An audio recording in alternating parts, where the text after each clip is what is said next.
एक निलेश घायवाड फरार का झाला, तर इथे अख्ख्या भाजपच्या मंत्र्यांची यादीच लागली की निलेश घायवाड यांना मोठा करणारा नेमका कोण, निलेश घायवाड नेमका कोणाचा. आणि या चढावडीच्या रेसमध्ये अनेक आमदार आणि अनेक मंत्रीपदं जातील अशी चर्चा व्हायला जागा उरते. चंद्रकांत पाटील, तानाजी सावंत, संतोष बांगर, योगेश कदम, राम शिंदे, रोहित पवार हे 6 सध्या टाईमलाईनवरती असणारे हिट चेहरे. याच चेहऱ्यांचे एका चेहऱ्याचा वर्दहस्ताने निलेश घायवाड याने लंडन गाठलं. सचिन घायवाळला गन इश्यू केली. योगेश कदम कितीही पलटी मारून हा सगळा विषय पुणे पोलिसांवर लावत असले तरीही पुणे पोलिसांनी तटस्थ भूमिका घेतली आणि त्यांना सॅल्यूट दिलाच पाहिजे. आम्ही आधीच सांगत होतो, निलेश घायवाड असो किंवा सचिन घायवाड असो, दोघांवरही वेगवेगळे आरोप आहे.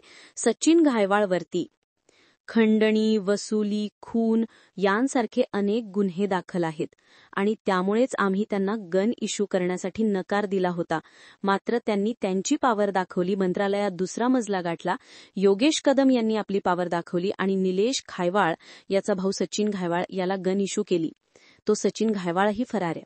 आता चढावड म्हणून नेमकं त्याला फरार करण्यामागे कोणाचा हात, हा प्रश्न समोर आलाय. विजय मल्ल्या कसा फरार झाला? विजय मल्ल्याला कुणी फरार केलं? जसं विजय मल्ल्याची एक मुलाखत समोर आल्यानंतर त्यांनी थेट संरक्षण मंत्र्यांचं नाव घेतलं. आपल्याला फरार करण्यामागे राजनाथ सिंग हेच होते असा आरोप विजय मल्ल्याने केला. अगदी तशाच पद्धतीने आता एखादी निलेश घायवाडची मुलाखत प्रसिद्ध झाली आणि आपण कसं लंडन गाठलं हे समजून घ्यावं लागणार आहे का? समजून घेऊयात की यामध्ये किती मंत्र्यांची विकेट पडू शकते आणि फुटीच्या मार्गावर कोण आहे. महापालिका निवडणुकीच्या तोंडावर आमदारांची अस्वस्थता वाढलीय. एकात एक नाही आणि बापात लेक नाही अशी परिस्थिती भाजपा, शिंदे आणि अजित पवारांच्या मध्ये सुरू झालीय. छगन भुजबळांची एका टोकाची भूमिका आहे तर अजित पवारांची दुसऱ्या टोकाची भूमिका. छगन भुजबळ चॅलेंज देऊन सांगतायत, आठवा आम्ही शिवसेनेतून बाळासाहेब ठाकरेंना सोडून शिवसेनेतून बाहेर का पडलो होतो?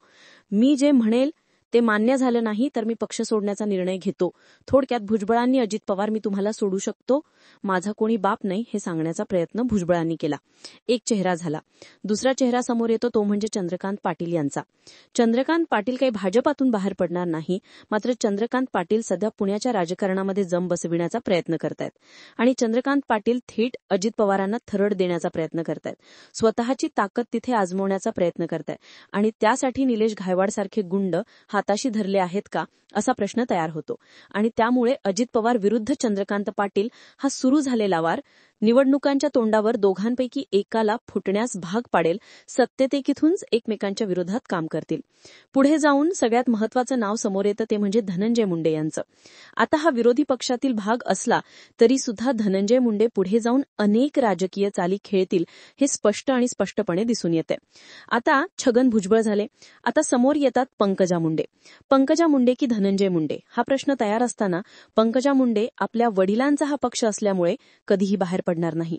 पण पंकजा मुंडे यांच्यामुळे सध्याच्या घडीला राधाकृष्ण विखे पाटील यांची काही प्रमाणावर कोंडी होते. ओबीसींच्या बाजूने पंकजा मुंडे स्टँड घेत आहे तर राधाकृष्ण विखे पाटील मराठ्यांच्या बाजूने स्टँड घेत आहे. आत्तापर्यंत तरी राधाकृष्ण विखे पाटील फक्त छगन भुजबळांवर बोलतात. वेळ प्रसंगी ते पंकजा मुंडेंवरतीही बोलू शकतात. अर्थात पंकजा मुंडे आणि राधाकृष्ण विखे पाटील दोन्ही नेते सत्ताधाऱ्यांमध्ये फूट पडून एका बाजूला पडतील, पक्षातून नाही पक्ष अंतर्गत बाजूला पडताना दिसतील. असे एक ना अनेक चेहरे आणि नावं आहेत की ज्या चेहरे आणि नावांवरती सध्या प्रश्न तयार झालेत. एकनाथ शिंदे गटाचा विचार करायचा ठरला तर रामदास कदम हे नेमके कोणाचे? रामदास कदम यांची उद्धव ठाकरेंनी पक्षातून हकालपट्टी केली होती. ते शिंदे सेनेत आले. आज योगेश कदम यांच्याकडे गृहराज्यमंत्रीपद आहे. मात्र योगेश कदम यांनी सचिन घायवाडला आपण लायसन कसं दिलं, गन लायसन इश्यू कसं केलं याचं उत्तरच नाही. फिरलेले उत्तरं आणि बदललेले स्टेटमेंट सांगतायत की योगेश कदम अडकणत. पहिल्यांदा योगेश कदम काय म्हटले की आपण जोपर्यंत त्यांना गन लायसन इश्यू करत होतो तोपर्यंत, त्या तारखेपर्यंत त्यांच्यावर कोणतेच गुन्हे नव्हते.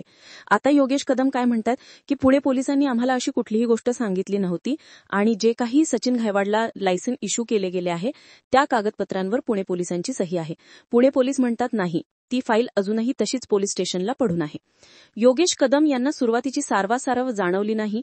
स्टेटमेंट्स फिरले गेले आणि यामुळेच कळतं योगेश कदम अडकलेत. आता सचिन घायवाड आणि निलेश घायवाड सारखे कुख्यात गुंडांना फरार करण्यामागे जर गृहराज्यमंत्री म्हणून योगेश कदम यांचा हात असेल तर मग गृहमंत्री म्हणून योगेश कदम यांचा राजीनामा घेतला पाहिजे.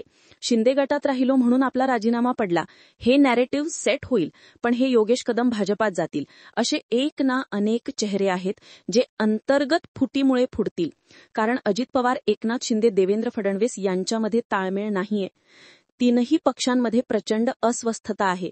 महापालिका निवडणुका कोण कुठे किती जागांवर लढणार यावर शाश्वती नाहीये आणि त्यामुळे फक्त टेका देऊन जितकं पुढे ढकलता येईल तेवढं पुढे ढकलण्याचा प्रयत्न होतोय आणि याच चक्करमध्ये अनेक आमदार आणि मंत्री फुटतील.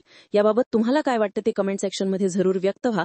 अशाच माहितीपूर्ण व्हिडिओसाठी आपले चॅनल आवर्जून सबस्क्राईब करा. जय महाराष्ट्र.